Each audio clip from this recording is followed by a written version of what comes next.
Alrighty, folks, welcome back and Merry Christmas for all of you that celebrate. Hopefully, you guys are enjoying some time with family. Love this time of year, it's a blast.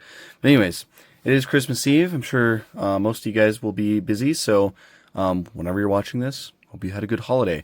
I also realized that this Christmas tree is way too big to fit on camera where we normally have it at, so we'll have to come back down. But I do have a lit up Christmas tree this year, so, well, it's actually my wife's. I stole it from the I stole it from the kitchen counter. But anyways, we're gonna look at this Mustang Mach1. I am going to also get some lights turned on here so we can at least see what we're doing.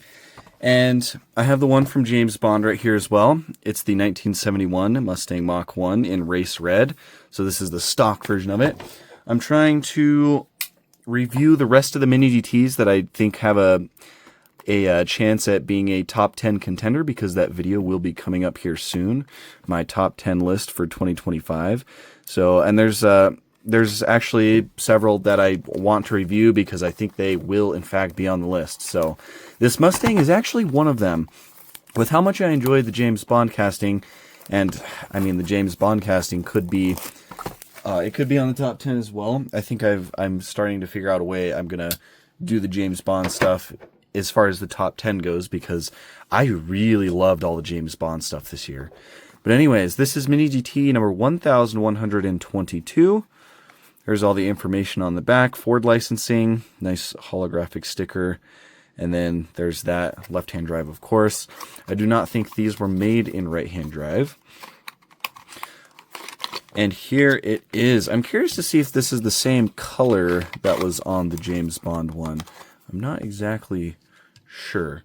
Let me get one more overhead light on. I don't know if that makes a big difference, but all right, so here it is. First impressions. It looks very cool. So I do want to kind of compare it with the James Bond version as we go, just because I feel like that's, you know, kind of a big part of it, is how different was it from the first release from James Bond. Anyways, very nice red color, and it does have some black accents on it as well. Black striping going down the body of the car looks really nice. Very intricately done. And then of course it has black on the side skirts, and then also on this front splitter and on the back as well. So very nice. I love the louvers on the rear window. That was something that we did not see on the James Bond car. There's air passing through those. This is just a plastic piece, but I think that's okay. Very nice louvers. And then the rear wing as well is very nice, done in black plastic. Another thing that was not on the James Bond version of it. So the wing and the louvers for sure different. And then also this one has black on the hood right here. And on the side, what does that say? It says Ram Air. Ram Air. Interesting. I don't know exactly what that refers to. Maybe that's like the brand of the hood that's on it or something. I'm not exactly sure, but I do really like the black hood. And then it's got a little bit of that black pinstriping going around it as well. So very cool. Just love the silhouette of this car. It's a very cool one. Here's the front end, just like the James Bond one. Very nice headlights. It looks like these ones are actually textured a little bit. I don't recall if the James Bond ones were. Maybe they were. It's a little hard to tell. But yeah, very nice. Mustang logo in the center is not the most clear. It actually looks a little bit better on the James Bond one. And then also these, I believe these are like turn indicators. Or maybe the turn indicators are down here on the bottom. I don't know what these little bulbs in the grill are, but they've got some orange paint on them, and then a bunch of silver accenting going around that main front grill, and then this big black splitter underneath. Looks really cool. Love it with the black hood and everything. Mirrors are rubber. They look the same as the James Bond ones. Done pretty nicely. You have the Mustang, or yeah, the Mach 1 Mustang text on the side right there as well, which is very cool. And one of the things I really liked about this car is the wheels and the tire printing on the tires. So these are good BF Goodrich radial. So very nice tire printing on there. And then they've got like a, I think one of my buddies told me what the actual brand is, but they have these torque thrust style wheels on them done in chrome, and they look very nice. There is a little bit of like a backing to them, like a black backing, which wouldn't be super realistic, but I guess Mini DT couldn't do the spokes that thin. Not exactly sure. But overall, the wheels on it look really nice in my opinion. I like that a lot. And they should roll pretty well too. We'll do a little bit of a roll test while we are thinking about it. Yeah, rolls pretty good. I think the James Bond one rolled pretty well too. Yeah, it did. So that is good. And then we'll take a quick look at the back as well. Taillights done in red acrylic. They've got a little bit of a silver square printed onto them, probably for the reverse light. And then just some really nice like chrome and silver detailing going around the headlights, around that back grille. Looks really good. Chrome bumper on the back too. Exhaust tips are done in silver at the bottom with a little bit of black inside. A little bit of that black paint spilled over to the side of this one, so that doesn't look the greatest. But Mach 1 badging in the back with more of that black pinstriping. I think it looks pretty good. I do in fact think it looks pretty good. So yeah, very nice. I am liking this a lot. But I also really like the James Bond version. But I also did want to point out, these are different colors. So the James Bond one is a little bit more dull than the this race red. So it is a little bit of a different color, which is kind of cool. I'm glad they're not exactly the same. But I guess they had to make this a little different to better match the car version of it. So yeah, very cool. And then there's kind of the top-down look. Again, no louvers on the rear window, no rear wing, and no black hood on the James Bond version. Everything else looks pretty much the same.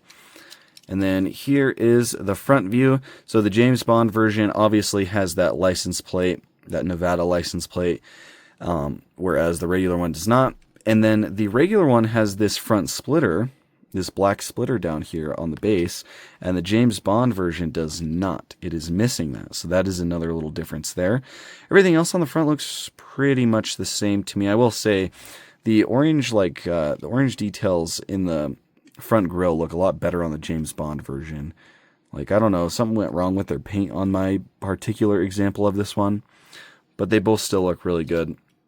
There's a side profile. Of course, the James Bond one had these steelies, like the chrome steel hubcap type wheels, and then also the white wall tires, which I think looked really good. And then it did not have the black pinstriping. It did still share the Mach 1 text on the side.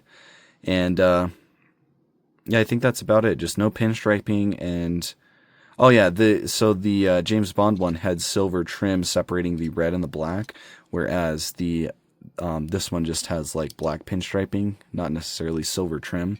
So that is a little bit of a difference there. And then here is the back. I actually, the headlights are actually different colors. So the taillights, my bad. The taillights on the James Bond version are more of a pink color. They still have those little squares, but they're more red on the stock version. Everything else looks the same.